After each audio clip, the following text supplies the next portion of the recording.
সাবধান আব্বা, মুসলমানের সন্তান প্রতি মুহূর্ত ফিকিরমান্দ হওয়া চাই। কাজের বন্টন সুস্থ স্বাভাবিক, এটা মানুষের পরিচয়।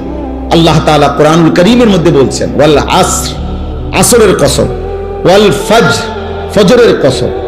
আল্লাহ তাআলা কসম করছেন সময়ের আলাদা আলাদা। ওয়াল লাইলি ইদা ইয়াগশা, কসম করছি রাত্রির যখন তা পূর্ণ অন্ধকার হয়। এই যে আল্লাহ বলছেন ওয়ান নাহারি ইদা জাল্লাহা, কসম করছি দিনের যখন তা পূর্ণ আলোকিত হয়। এভাবে রাতের কসম করেছেন, দিনের কসম করেছেন, ফজরের কসম করেছেন, আসরের কসম করেছেন।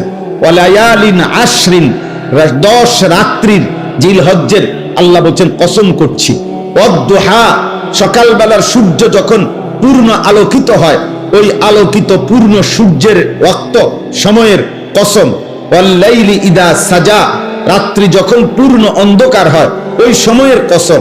আল্লাহ তাআলা এইভাবে কখনো গভীর রাতের কসম, কখনো সন্ধ্যা রাতের কসম, কখনো ভোরের আলোর কসম, কখনো ফজরের ওয়াক্তের কসম, কখনো আসরের ওয়াক্তের কসম, কখনো 10 রাত্রির কসম।